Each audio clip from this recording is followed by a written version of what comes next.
Apple has officially launched the iPhone 16e, a device that's positioned as an entry-level model in the new iPhone 16 lineup. Over the past 48 hours, I've put this phone through its paces, testing everything from design and performance to its unique quirks.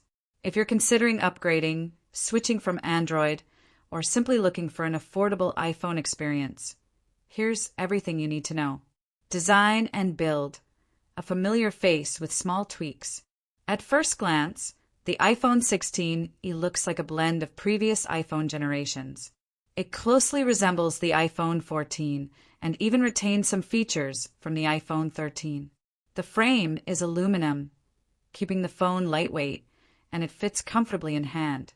One major difference is that the dynamic island is missing, leaving us with the classic notch at the top. While that's a bit of a letdown, it still feels premium in build quality. On the front, you'll find the same 6.1-inch display that Apple has used in previous non-Pro models.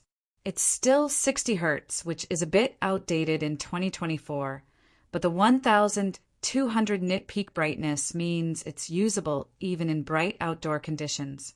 Over on the back, we get a single-lens camera setup, similar to the iPhone SE, but more on that later. The biggest new addition is the Action button, which replaces the traditional mute switch. This button can be customized for different functions, such as launching the camera, activating voice recording, or even running shortcuts. Performance and chipset, a slight downgrade.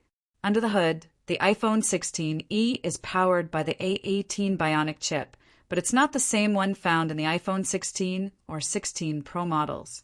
Instead, it comes with a 4-core GPU compared to the 5-core GPU on the standard iPhone 16.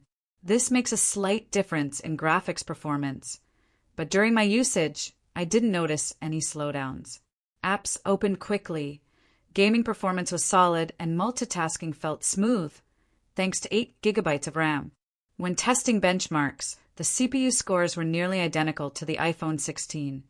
But the GPU scores were slightly lower due to that missing core.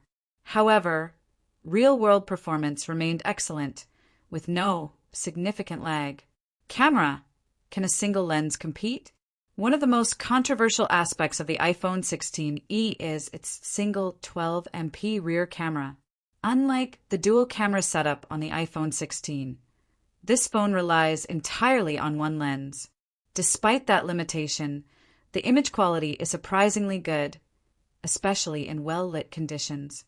Apple's computational photography does a lot of the heavy lifting here, ensuring detailed and vibrant shots. Daylight shots, crisp and full of detail.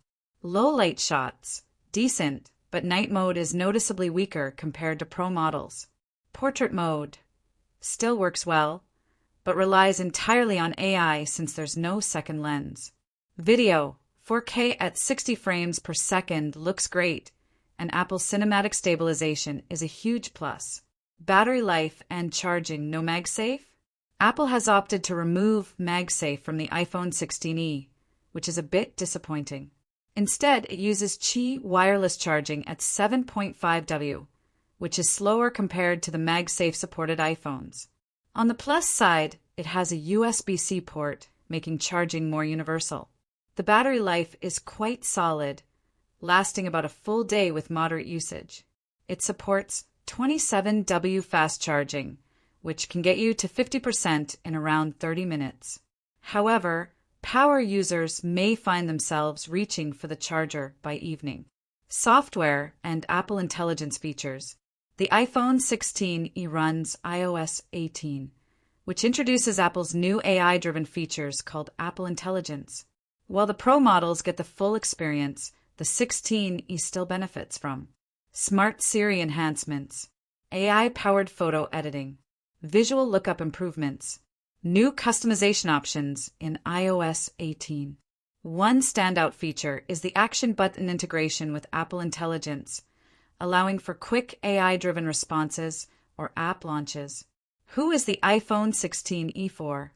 If you're looking for an affordable iPhone with modern performance, the iPhone 16e is a great choice. It outperforms the iPhone SE while offering a design closer to modern iPhones. However, if you need better cameras, promotion, or MagSafe, it might be worth spending extra on the standard iPhone 16. Pros: white heavy checkmark, smooth performance with A18 chip. White heavy checkmark action button for custom shortcuts. White heavy checkmark, good battery life with fast charging. White heavy checkmark, solid camera despite having one lens. White heavy checkmark, USB-C port for universal charging. Cons: crossmark, no MagSafe wireless charging. Crossmark 60 Hz display feels outdated.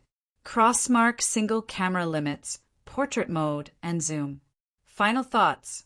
After 48 hours with the iPhone 16e, I can say that it's a solid entry-level option, but it comes with trade-offs. It's fast, well-built, and capable, but missing features like MagSafe and a second camera might push some buyers toward the iPhone 16 or older refurbished models. For those upgrading from an iPhone SE or older, this is a fantastic leap forward. However, if you already own an iPhone 14 or newer, you might want to look elsewhere for a bigger upgrade. What do you think? Would you buy the iPhone 16e, or do you think Apple missed the mark? Let's discuss in the comments.